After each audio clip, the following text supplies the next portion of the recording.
வெற்றி துளசி சீரியல்லேருந்து சூப்பரான ப்ரோமோ வந்திருக்கு. நம்ம அதை பற்றி தான் இந்த வீடியோக்குள்ளே நம்ம பார்க்க போகிறோம். நம்ம வீடியோக்குள்ளே போகிறதுக்கு முன்னாடி நம்ம சேனலுக்கு யாரெல்லாம் சப்ஸ்கிரைப் பண்ணலாம் அவங்களாம் சப்ஸ்கிரைப் பண்ணிக்கிடுங்க. பக்கத்தில் உள்ள பெல் பட்டனை கிளிக் பண்ணிடுங்க. வாங்க வீடியோக்குள்ளே போகலாம். மகேஷை தான் காட்டுறாங்க. மகேஷ் அஞ்சலி இல்லாமல் நம்மளால் இருக்க முடியாது, நம்மளால தானே அஞ்சலிக்கு இந்த மாதிரி ஒரு நிலைமை ஏற்பட்டுருச்சு அப்படின்னு சொல்லிட்டு அவங்க அழுதுகிட்டே இருக்கிறாங்க. இங்கே பார்த்தோம்னா வெளியூருக்கு போகிறேன் அப்படின்னு சொல்லிட்டு அவங்களும் கிளம்பி போயிருந்தாங்க. அப்போ தியா பாப்பாவை பற்றி நீங்கள் கவலைப்படாதீங்க, நான் நல்லாவே பார்த்துக்கிட்டது அப்படின்னு வெற்றி சொல்லவும் உடனே துளசியும் சரி நீங்கள் நல்லபடியாக பார்த்துக்கிட்டீங்கன்னு எனக்கு தெரியும் அப்படின்னு சொல்லிட்டு அங்கேருந்து கிளம்புறாங்க. அந்த நேரத்தில் பார்த்தோம்னா வெற்றிக்கு லட்சுமி ஃபோன் பண்ணுறாங்க. அப்போ துளசி கிளம்பி போயிடவும் அப்போ வெற்றி சொல்லுங்கத்த அப்படிங்கிறாங்க. துளசி கிளம்பி போயிட்டாளா ஊருக்கு அப்படின்னு சொல்லி கேட்கும்போது ஆமாத்தாவை கிளம்பி போயிட்டா இப்போ தான் போகிறா அப்படிங்கிறாங்க.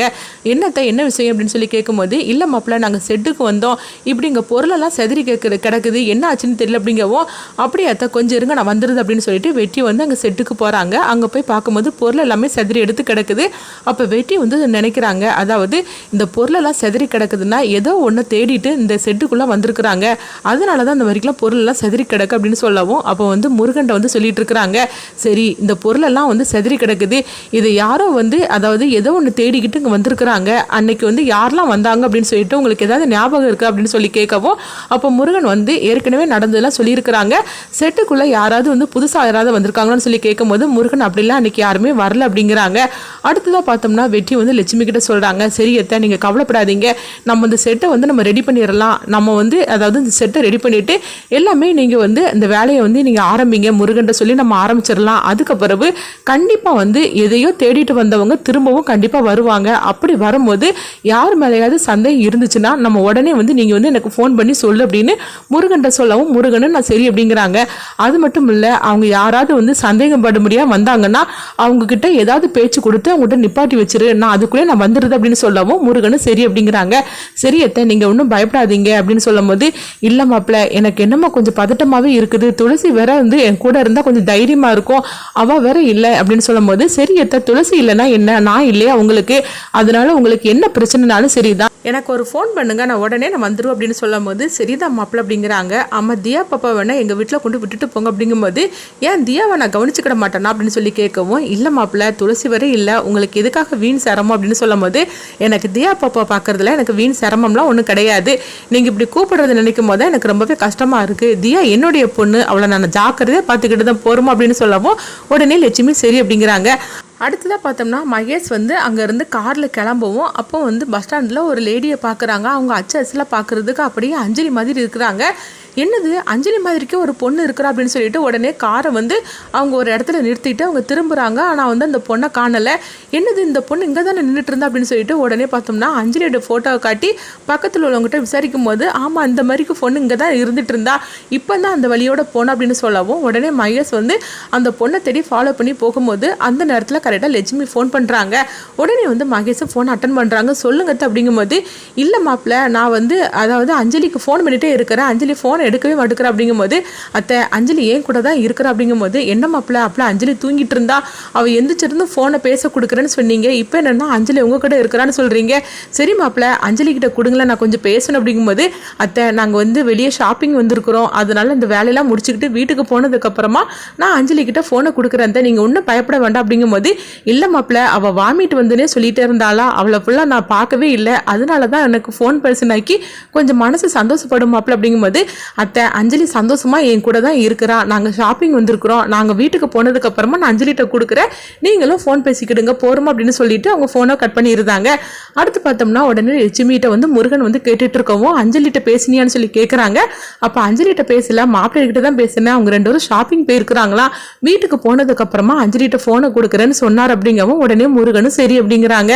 எனக்கு என்னமோ தெரியல, அஞ்சலி கிட்ட பேசினா தான் எனக்கு கொஞ்சம் மனசு சந்தோஷம் அடையும், ஏன்னா அஞ்சலி வாமிட் பண்ணனு தான் சொன்னா, அது மட்டும் இல்லாமல் இந்த ஃபங்க்ஷனுக்கு கூட அஞ்சலியால் வர முடியல, எனக்கு அஞ்சலி இப்போமே பார்க்கணும் போல இருக்குது, அதனால தான் சரி ஃபோன்லேயாவது பேசலான்னு சொல்லி கேட்டோம்னா மாப்பிள்ளை என்னன்னா இப்படி சொல்லிக்கிட்டே இருக்கிறாரு, சரி அவங்க ஷாப்பிங் போயிட்டு வந்துருதா, வீட்டுக்கு போனதுக்கப்புறமா ஃபோன் பேசுகிறேன்னு சொன்னார்ல, அதனால நம்ம அது வரைக்கும் வெயிட் பண்ணலாம் அப்படின்னு சொல்லிட்டு லட்சுமி நினைக்கிறாங்க. அடுத்து இங்கே பார்த்தோம்னா மகேஷ் அதாவது அஞ்சலி மாதிரிக்கு இருக்கிற அந்த பொண்ணை தேடி வந்துக்கிட்டே இருக்கிறாங்க. அப்போ அப்போ வந்து அந்த பொண்ணு போகிறத பார்த்துருந்தாங்க. பார்த்ததுமே அவங்க அஞ்சலின்னு சொல்லிட்டு கூப்பிட்டுட்டே பின்னாடி போகவும் அடுத்ததாக பார்த்தோம்னா அந்த பொண்ணு பேர் பார்த்தோம்னா மஹின் தான் எல்லோரும் கூப்பிட்டுட்டு இருக்கிறாங்க. அப்போ மஹின் எங்கே போன அப்படின்னு சொல்லி கேட்டுட்டு இருக்கவும் அதுவாக்கா நான் கொஞ்சம் வேலை விஷயமா போயிட்டு அப்படின்னு சொல்லிக்கிட்டு அவங்க சொல்லவும் அடுத்ததாக பார்த்தோம்னா அவங்க மீன்லாம் விற்கிற மாதிரி இருக்கிறாங்க, கறியெல்லாம் வெட்டுற மாதிரி இருக்கிறாங்க. அந்த இடத்துல அவங்க போய் அந்த கறியெல்லாம் வெட்டிட்டு இருக்கும்போது அப்போ வந்து மகேஷ் வந்து அங்கே வந்துருந்தாங்க. வந்ததுமே வந்து அவங்க மகி வந்து கையில் கூர்மையான ஆயத்தை வச்சு அதை வெட்டிட்டு இருக்கிறத பார்த்துட்டு உடனே வந்து மகேஷ் வந்து அதிர்ச்சி அடைகிறாங்க. என்னது இந்த பொண்ணு இந்த மாதிரி வேலையெல்லாம் பார்த்துட்டு இருக்கிறா அப்படின்னு சொல்லிட்டு அதிர்ச்சி அடையவும் உடனே பொண்ணு அப்படின்னு சொல்லி அவங்க கூப்பிடவும் உடனே வந்து என்னையா நானும் பார்த்துக்கிட்டே இருக்கிறேன், அப்போ இருந்து என்னை ஃபாலோ பண்ணிட்டு வந்துட்ட மாதிரிக்கே தெரியுது, என்ன விளையாடிட்டு இருக்கிறியா, என் கையில் என்ன இருக்குன்னு பார்த்தியா, அவ்வளோதான் உன் கதையை முடிச்சு போடும் பார்த்துக்கோ அப்படின்னு சொல்லிட்டு அவங்க பேசவும் ஐயோ நீ தப்பாக நினச்சிக்காதம்மா அப்படின்னு சொல்லும் போது அப்புறம் எதுக்கு என்னை வந்து ஃபாலோ பண்ணிட்டு வந்து அப்படின்னு சொல்லிட்டு அவங்க அதை ஓங்குறாங்க. அப்போ உடனே வந்து மகேஷ் வந்து பயந்து ஓடுற மாதிரி இருக்கவும் அடுத்ததாக பார்த்தோம்னா எப்படியும் வந்து அவங்கள சமாதானப்படுத்தி எப்படியாவது நம்ம வீட்டுக்கு அழைச்சிட்டு போயிடணும் அப்படின்னு மகேஷ் வந்து ஒரு முடிவோட வந்திருக்கிறாங்க. இங்கே பாருமா உங்ககிட்ட ஒரு விஷயத்தை பற்றி பேசணும் அப்படிங்கும்போது இங்கே பாரு என்னை அம்மாலாம் கூப்பிட்டுட்டு இருக்காது, என் பேர் மகின்னு பேரை சொல்லியே கூப்பிடு அப்படின்னு சொல்லவும் அப்படியா மகி உங்ககிட்ட ஒரு விஷயத்தை பற்றி சொல்லணும் அப்படின்னு சொல்லிடுவோம். என்ன விஷயம் அப்படின்னு சொல்லி கேட்கும்போது உடனே மகேஷ் பார்த்தோம்னா அஞ்சலியோடைய ஃபோட்டோவை வந்து அவங்க மொபைலில் காட்டுறாங்க. என்னது இந்த பொண்ணு வந்து குளிச்சு எடுத்து நல்லா சூப்பராக இருந்த மாதிரி இருக்கிறா, ஆனால் பார்க்குறதுக்கு அப்படியே என்ன மாதிரி இருக்கிறா, நான் இந்த மாதிரிலாம் இருக்க மாட்டேனே, யார் அந்த பொண்ணு, அதாவது என்னையே நீ ஃபோட்டோ எடுத்து நீ இந்த மாதிரிக்கு வந்து எல்லாம் ரெடி பண்ணி கொண்டுட்டு வந்திருக்கிறியா அப்படின்னு சொல்லிக்கிட்டு மகி வந்து கேட்கவும் ஐயோ நீ நினைக்கிற மாதிரிக்கு ஒன்றும் கிடையாது மகி, இந்த பொண்ணு வந்து என்னுடைய ஒய்ஃப் ஆகும் அப்படிங்கிறாங்க. என்னது உன்னுடைய ஒய்ஃபா, அப்படியே பார்க்குறதுக்கு என்ன மாதிரியே இருக்கிறாங்க, என்ன ஆனால் என் அளவுக்கு அம்புட்டு அழகெல்லாம் கிடையாது, ஆனால் என்ன மாதிரியே தான் இருக்கிறாங்க அப்படின்னு சொல்லவும் உடனே வந்து மகியை பார்த்துட்டு உடனே வந்து மகேஷ் சொல்கிறாங்க வேறு என்ன பண்ணுறதுக்கு, எல்லாம் என்னுடைய தலையெழுத்து தான், என் பொண்டாட்டியை பார்த்து அழகா இல்லைன்னு சொல்லிட்டு இருக்காளே இவா பார்க்குறதுக்கு எப்படி இருக்கானே தெரிய மாட்டேக்குதா, அவளுக்கு கண்ணாடியே பார்க்குற பழக்கம் இல்லை போலுக்கு அப்படின்னு சொல்லிட்டு மகேஷ் வந்து மனசுக்குள்ளே நினைக்கிறாங்க. என்ன பண்ணுறதுக்கு, நான் வந்து பண்ணின தப்பால் இன்னைக்கு என் மனைவியை இழந்துக்கிட்டு இவா பின்னாடி சுத்த வேண்டியதாக இருக்குது அப்படின்னு சொல்லிட்டு மகேஷ் வந்து நினைக்கவும் என்னையா நான் பேசிக்கிட்டே இருக்கிறேன், நீ எதை பற்றி நினச்சிட்டு இருக்கிற அப்படிங்கும்போது ஐயோ ஒன்றும் இல்லை மகி, இது என்னுடைய மனைவியாக்கும், இவ இப்போ என் கூட இல்லை அப்படிங்கிறாங்க.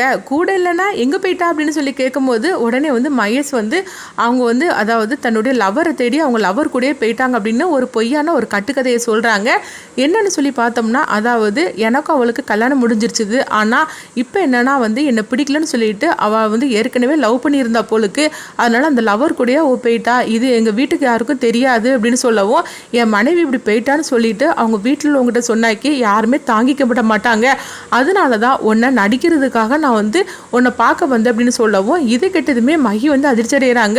என்னையா சொல்லிட்டு இருக்கிற, இந்த காலத்தில் கூட நீ இப்படிலாம் இருப்பியா, உன் பொண்டாட்டி வந்து அவள் அவரை தேடி போயிட்டான்னு சொல்லிட்டு இருக்கிற, அதை கூட வெளி உலகத்துக்கு தெரியக்கூடாதுன்னு சொல்லிக்கிட்டு நீ இந்த மாதிரிக்கெலாம் நீ கேட்டுட்டு இருக்கிறியே, ஆனால் நான் வந்து உன் மனைவியெல்லாம் நடிக்க மாட்டேன் அப்படின்னு சொல்லவும் உடனே வந்து மகேஷ் சொல்கிறாங்க இல்லை மகி, என் மனைவி வந்து இந்த மாதிரிக்கு தப்பு பண்ணிட்டா, இப்போ அவளை பற்றி நான் சொன்னாக்கி எல்லாருமே வந்து என்னை தப்பாக நினைப்பாங்க, அது மட்டும் இல்லாமல் அவள் குடும்பத்தில் உள்ளவங்களால தாங்கிக்கிட முடியாது, அதனால தான் நான் சொல்கிறேன் தயவு செய்து நீ என் மனைவி மாதிரிக்கு நீ நடிக்கவா, உனக்கு எவ்வளோ நாள் நான் பணம் கொடுக்குறேன் அப்படின்னு சொல்லவும் இது கெட்டதுமே ஃபஸ்ட்டு வந்து ஒத்துக்க மாட்டேன்னு சொல்லப்பட்ட மகி வந்து அதுக்கப்புறமா வந்து சரி உன் நிலைமை பார்த்தாலும் பாவமாக தான் இருக்குது, உன்னுடைய ஒய்ஃபாக நான் நடிக்கிற வார அப்படின்னு சொல்கிறாங்க. இது கேட்டதுமே மகியை சந்தோஷப்படுறாங்க. அடுத்து என்ன நடக்குன்னு பார்க்கலாம்.